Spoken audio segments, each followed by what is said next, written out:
দুধের সর বা মাখন থেকে তৈরি করা ঘি বাঙালিদের ঐতিহ্যবাহী ও জনপ্রিয় একটি খাদ্য। গরম ভাতের সঙ্গে ঘি লোভনীয় খাবার। শুধু ঘি দিয়েই ভাত খাওয়া শেষ করা যায়। এছাড়া বিভিন্ন রান্না, বিশেষ করে মিষ্টি জাতীয় খাবার তৈরিতে ঘি ব্যবহার করা হয়ে থাকে। বিভিন্ন খাবারের স্বাদ, গন্ধ বাড়াতে কাজ করে এই ঘি। কিন্তু এটি শুধু খাবারের স্বাদই বাড়ায় না, এতে রয়েছে অনেক স্বাস্থ্য উপকারিতাও। আমরা সকলেই ঘিকে মুখরোচক এবং সুস্বাদু খাবার হিসেবে খেয়ে থাকি। আমরা অনেকেই জানি না কিভাবে খাঁটি গাওয়া ঘি তৈরি করা হয়। চলুন আজকের ভিডিওতে দেখি কিভাবে দুধ থেকে খাঁটি গাওয়া ঘি বানানো হয়। ঘি বানানোর সম্পূর্ণ প্রক্রিয়াটি এই ভিডিওতে দেখানো হবে, তাই সম্পূর্ণ ভিডিওটি দেখার অনুরোধ রইল।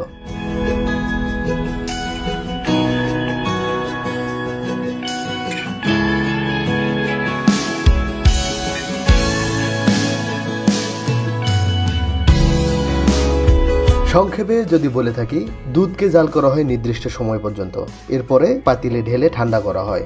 ঠান্ডা হওয়ার পরে দুধের উপরে একটা সর জমা হয়। এই সরকে আলাদা করে সেটাকে আবার আলাদাভাবে জাল করে ঘি বানানো হয়।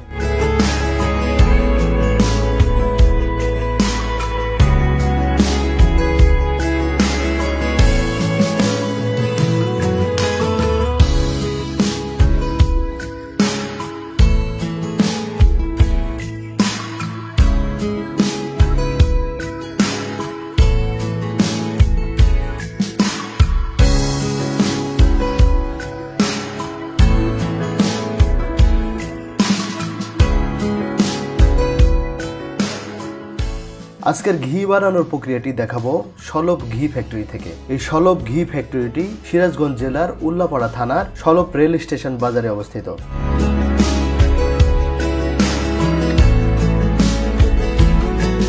আমরা জানি যে সিরাজগঞ্জে প্রচুর পরিমাণে দুগ্ধজাত গাভী পালন করা হয়। সিরাজগঞ্জে রয়েছে হাজার হাজার দুগ্ধজাত গাভীর খামার।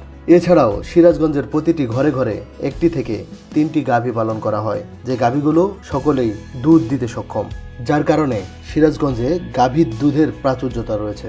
এই খামারগুলো থেকে আসা গাভীর দুধগুলো ব্যবহৃত হয় ঘি, মিষ্টি, দই বানানোর ফ্যাক্টরিগুলোতে। এছাড়া প্রতিটি ঘরে ঘরে যে গাভীগুলো পালন করা হয় সেখান থেকে দুধ দুয়ে বিক্রি করা হয় স্থানীয় বাজারে। সেখানে এক শ্রেণীর ব্যবসায়ী রয়েছে, এই 1 কেজি, 2 কেজি, 5 কেজি এরকম দুধ কালেকশন করে একসাথে বিক্রি করেন এই সলভ ঘি ফ্যাক্টরিতে।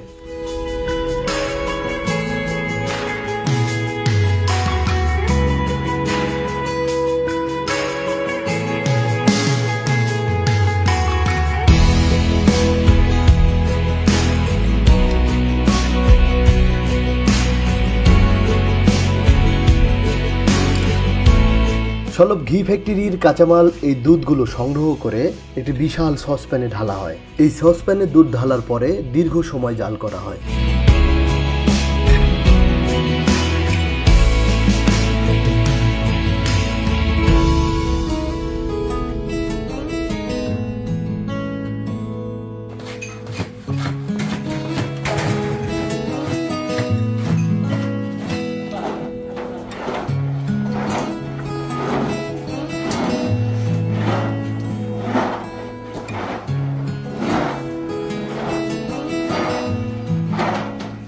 এই দুধগুলো জাল করে যদি মাঠা বানাতে চায় বা সরের ঘি বানাতে চায় তাহলে 4 ঘন্টা পর্যন্ত জাল করতে হয়। এরপর সসপ্যান থেকে বিভিন্ন পাতিলে ঢালা হয়, ঢেলে ঠান্ডা করা হয়। এই দুধগুলো ঠান্ডা হয়ে গেলে উপরে সুন্দর একটি সর পড়ে।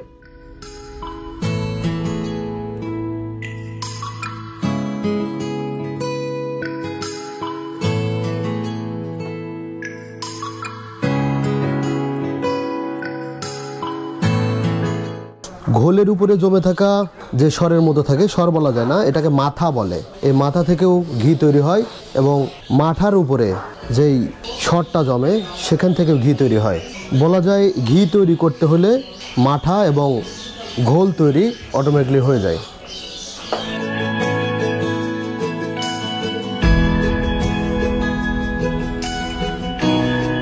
কি পরিমাণ দুধ আছে আনুমানিক? মানে এই পাতিলে মন দেড়েক দুধ হবে। সেখান থেকে সর আপনি কতটুকু পেতে পারেন আনুমানিক? 250 গ্রামের মতো সর হবে।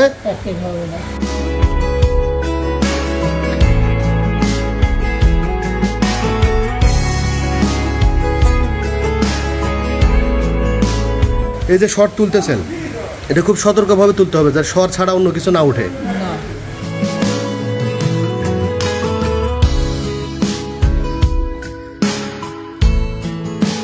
এই শরগুলো আলাদাভাবে কেটে রাখা হয়। যখন একসাথে অনেকগুলো শর জমে তখন এই শর থেকে ঘি বানানো হয়।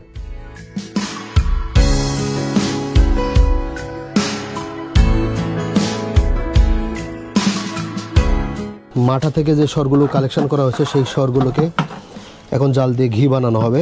এখন একটু নেড়ে নেওয়া হচ্ছে, এই যে চুলায় তুলে দেওয়া হবে।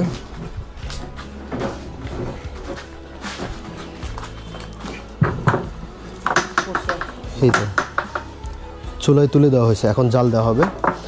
জাল হবে কতক্ষণ? মোটামুটি 1.5 ঘন্টার মতো জাল দেওয়া হবে।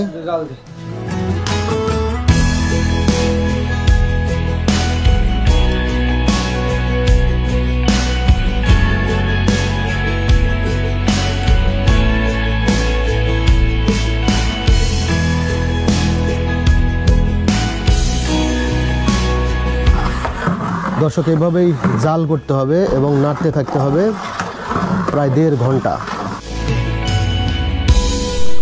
আস্তে আস্তে বলক উঠতে শুরু করেছে।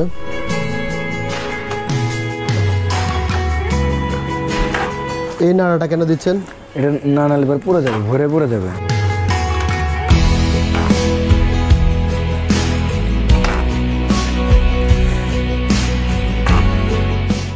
কালার প্রায় চলে এসেছে। এভাবে 2-4 মিনিট বলক তুলতে তুলতে সম্পূর্ণ তেল ছেড়ে দিবে। আর তেল ছেড়ে দিলে ছাঁচি তৈরি হবে, গাঢ় যে অংশটা সেটা ছাঁচি তৈরি হবে। আর যেটা তেল ওটা ঘি। হ্যাঁ, ঘি ছাঁচি তৈরি হয়ে যে ফেনার মতো যে অংশটা হবে সেটা আলাদা হয়ে যাবে। ঘি আলাদা হবে আর ছাঁচিটা আলাদা হবে।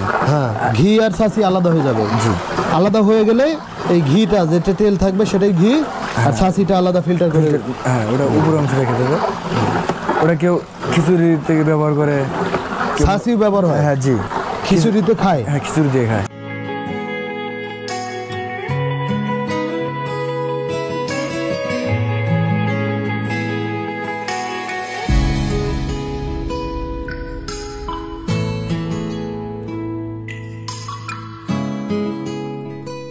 এই যে তেলটা আলাদা হয়ে যাচ্ছে এবং ছাঁচিটাও তৈরি হচ্ছে।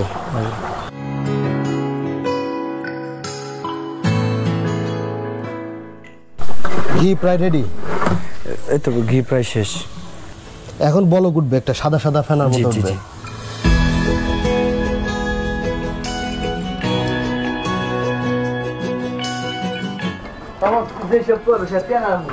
ঘি নামানোর সময় হয়ে গেছে।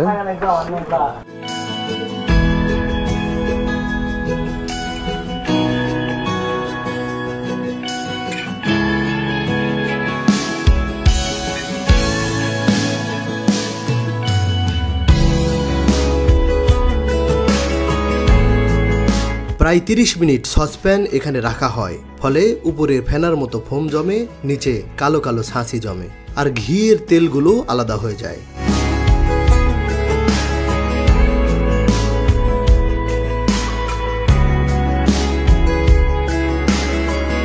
এরপর সসপ্যান থেকে বড় চামিচের মাধ্যমে ফিল্টার করে এই তরল ঘিগুলো ছোট পাতিলে রাখা হয়।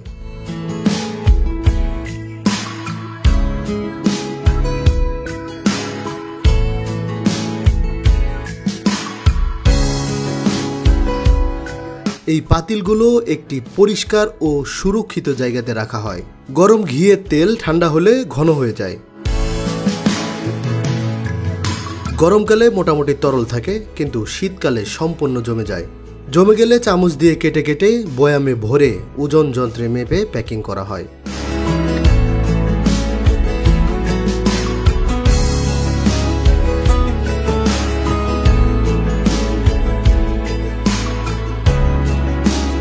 আর এভাবেই তৈরি হয় সলপের খাঁটি গাওয়া সরের ঘি।